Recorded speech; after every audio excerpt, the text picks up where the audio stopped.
giọt buồn mây ngập thành sông to, chân nam được chia được về hai lối.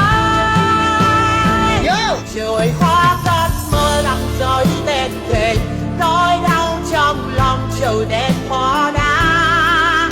Chẳng thể đứng lên được nữa, nước mắt rơi cùng với đèn mưa. Thôi